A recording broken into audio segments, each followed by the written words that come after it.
ಸಾಲ ತೀರಿಸೋದಕ್ಕೆ ಇನ್ಶೂರೆನ್ಸ್ ಹಣಕ್ಕಾಗಿ ತಂದೆಯನ್ನ ಬರ್ಬರವಾಗಿ ಕೊಲೆ ಮಾಡಲಾಗಿದೆ. ಟ್ರ್ಯಾಕ್ಟರ್ನಿಂದ ಅಪಘಾತ ಮಾಡಿಸಿ ತಂದೆಯ ಹತ್ಯೆಗೈದ ನೀಚ ಪುತ್ರ. ಕೊಲೆ ಮಾಡಿದ ಮಗ ಸತೀಶ್ ಸೇರಿ 4 ಆರೋಪಿಗಳನ್ನ ಪೊಲೀಸರು ಅರೆಸ್ಟ್ ಮಾಡಿದ್ದಾರೆ. 6 ತಿಂಗಳ ಹಿಂದೆ ಕೊಲೆ ಮಾಡಿಸಿ ಅಪಘಾತದ ಕಥೆಯನ್ನ ಮಗ ಕಟ್ಟಿರ್ತಾನೆ. ಸತೀಶ್ ಅನುಮಾನದ ವರ್ತನೆ ತನಿಖೆ ಸಂದರ್ಭದಲ್ಲಿ ಗೊತ್ತಾಗುತ್ತೆ.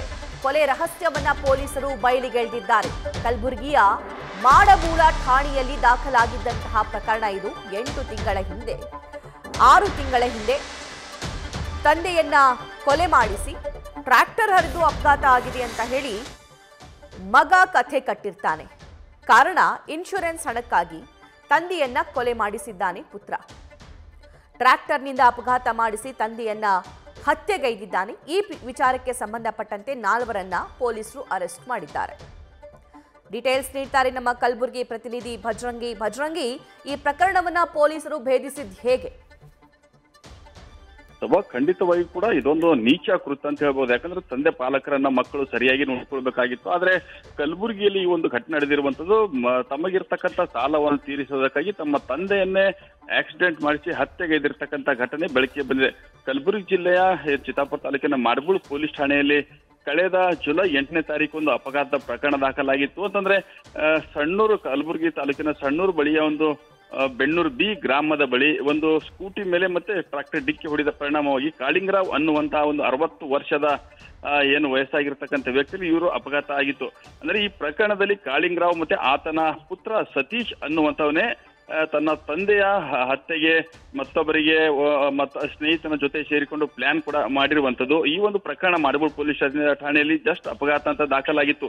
ಯಾವಾಗ ಪೊಲೀಸರು ತನಿಖೆ ಕೈಗೊಳ್ಳುವ ಸಂದರ್ಭದಲ್ಲಿ ಸತೀಶ ತಂದೆಯನ್ನ ಹತ್ಯೆ ಮಾಡಿರ್ತಕ್ಕಂಥ ಸತೀಶನ ಈತನ ದ್ವಂದ್ವ ಹೇಳಿಕೆಗಳು, ಅಂದ್ರೆ ಎಲ್ಲಿಗೆ ಹೋಗ್ತಾ ಇದ್ರು, ಯಾವ ಕಾರಣಕ್ಕಾಗಿ ಹೋಗ್ತಾ ಇದ್ರು ಅನ್ನುವಂಥ ಪ್ರಶ್ನೆ ಪೊಲೀಸರು ಮಾಡಿದಾಗ ದ್ವಂದ್ವ ಹೇಳಿಕೆ ನೀಡಿರೋದ್ರಿಂದಾಗಿ ಪೊಲೀಸರು ಕೂಡ ಸಾಕಷ್ಟು ಡೌಟ್ ಬಂದ ನಂತರದಲ್ಲಿ ಸತೀಶ್ ಆತನನ್ನ ತೀವ್ರ ವಿಚಾರಣೆಗೆ ಒಳಪಡಿಸಿದ ನಂತರದಲ್ಲಿ ಈ ಒಂದು ತಂದೆಯನ್ನೇ ಹತ್ಯೆ ಮಾಡಿರ್ತಕ್ಕಂಥ ಪ್ರಕರಣ ಬೆಳಕಿಗೆ ಬಂದಿರುವಂತದ್ದು. ಈ ಒಂದು ಸತೀಶ್ ಏನಂದ್ರೆ ಕಲಬುರಗಿ ನಗರದ ಆದರ್ಶ ನಗರ ಬಡಾವಣೆಯಲ್ಲಿ ವಾಸವಾಗಿರ್ತಾನೆ.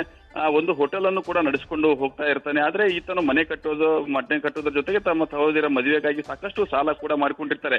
ಹೀಗಾಗಿ ತಮ್ಮ ಸಾಲ ಹೇಗೆ ತೀರಿಸಬೇಕು ಅಂತ ಗೊತ್ತಾಗಲಾರ್ದೇನೆ ತನ್ನ ತಂದೆ ವಯಸ್ಸಾಗಿದೆ, ಹೇಗೂ ಕೂಡ ಇನ್ನು ಬಹಳ ದಿವಸ ಬದುಕುದಿಲ್ಲ ಅನ್ನೋ ಕಾರಣಕ್ಕಾಗಿ 2 ಇನ್ಶೂರೆನ್ಸ್ ಗಳನ್ನ ಈತನ ಮಾಡಿಸಿರ್ತಾನೆ. ಅಂದ್ರೆ ಈತನಿಗೆ ಮುಖ್ಯವಾಗಿ ತಂದೆಯ ಕೊಲೆಗೆ ಸ್ಕೆಚ್ ರೂಪಿಸಿಕೊಂಡಿರುವಂತದ್ದು ಈತನ ಸ್ನೇಹಿತ ಅರುಣ್. ಅಂದ್ರೆ ಈತ ಏನು ಹೋಟೆಲ್ ಇಟ್ಕೊಂಡಿರ್ತಾನೆ, ಹೋಟೆಲ್ಗೆ ಆಗಾಗ ಬಂದು ಹೋಗ್ತಾ ಇರುವಂತ ಅರುಣ ಈತನಿಗೆ ಪರಿಚಯ ಆದ ನಂತರದಲ್ಲಿ ಕೆಲವೊಂದು ವಿಚಾರಗಳನ್ನ ಚರ್ಚೆ ಮಾಡಿದ ನಂತರದಲ್ಲಿ ಅರುಣ ಈ ಒಂದು ಆಕ್ಸಿಡೆಂಟ್ ಮತ್ತೆ ಕೊಲೆಗೆ ಮಾಡಿರ್ತಕ್ಕಂಥ ಪ್ಲಾನ್ ನ ರೂವಾರಿ ಅಂತಾನೆ ಹೇಳ್ಬೋದು. ಅರುಣ ಪ್ಲಾನ್ ಮಾಡ್ಕೊತಾನೆ. ಅರುಣ್ ಮತ್ತಿಬ್ಬರನ್ನು ಕೂಡ ರೆಡಿ ಮಾಡಿ ಈ ಒಂದು ಅಪಘಾತ ಮಾಡಿದ ಅರುಣ್ಗೆ ಸೇರಿರ್ತಕ್ಕಂಥ ಟ್ರ್ಯಾಕ್ಟರ್ ಮತ್ತೆ ಆತನ ಸ್ನೇಹಿತರಾಗಿರ್ತಕ್ಕಂಥ ಯುವರಾಜ್ ಮತ್ತೆ ರಾಕೇಶ್ನನ್ನು ಟ್ರ್ಯಾಕ್ಟರ್ ಓಡಿಸುವ ಮುಖಾಂತರವಾಗಿ ಅಲ್ಲಿ ಒಂದು ಅಪಘಾತ ಮಾಡಿ ಆತನನ್ನ ಹತ್ಯೆ ಮಾಡಿರ್ತಾರೆ.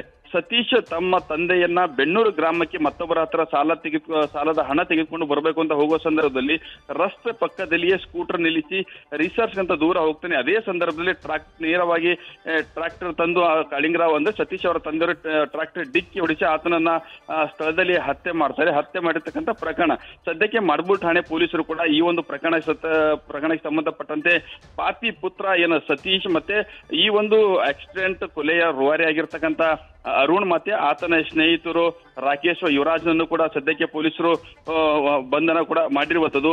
ಈ ಒಂದು ಪ್ರಕರಣದಲ್ಲಿ 2 ಇನ್ಶೂರೆನ್ಸ್ ಮಾಡಿರ್ತಾರೆ. ಒಂದು 5 ಲಕ್ಷದ ಇನ್ಶೂರೆನ್ಸ್, ಮತ್ತೊಂದು 22 ಲಕ್ಷದ ಇನ್ಶೂರೆನ್ಸ್ ಈ ಸತೀಶ್ ಅಂಡ್ ಅರುಣ್ ಇಬ್ರು ಕೂಡ ಮಾಡಿರ್ತಾರೆ. ಮಾಡಿದ ನಂತರದಲ್ಲಿ ಈಗಾಗಲೇ 5 ಲಕ್ಷದ ಇನ್ಶೂರೆನ್ಸ್ ಅನ್ನ ಇವರು ಕ್ಲೇಮ್ ಮಾಡ್ಕೊಂಡಿರ್ತಾರೆ. ಕ್ಲೇಮ್ ಮಾಡಿದ ನಂತರದಲ್ಲಿ ಸತೀಶ್ ಅದನ್ನ ಈಗಾಗಲೇ ಇವರು ಅಡ್ವಾನ್ಸ್ ಆಗಿ ಪ್ಲಾನ್ ಅಂದ್ರೆ ಒಂದ್ ಕಡೆಗೆ ಕೊಲೆ ಮಾಡೋದು, ಮತ್ತೊಂದು ಕಡೆಗೆ ಅವ್ರಿಗೆ ಎಷ್ಟು ಹಣ ಕೊಡಬೇಕು ಅಂತ ಏನು ಪ್ಲಾನ್ ಮಾಡ್ಕೊಂಡಿರ್ತಾರೆ. ಅದೇ ನಿಟ್ಟಿನಲ್ಲಿ ಈಗ ಸತೀಶ್ 5 ಲಕ್ಷ ಇನ್ಶೂರೆನ್ಸ್ ಹಣ ಬರುತ್ತೆ. ಅದನ್ನ ಸತೀಶ್ಗೆ ಅಂದ್ರೆ ಕೊಲೆಯ ಸಂಪೂರ್ಣ ರೂವಾರಿ ಆಗಿರ್ತಕ್ಕಂಥ ಅರುಣ್ಗೆ 3 ಲಕ್ಷ ಫೋನ್ ಪೇ ಮುಖಾಂತರವಾಗಿ ಹಣ ಕೂಡ ಹಾಕಿರ್ತಾರೆ.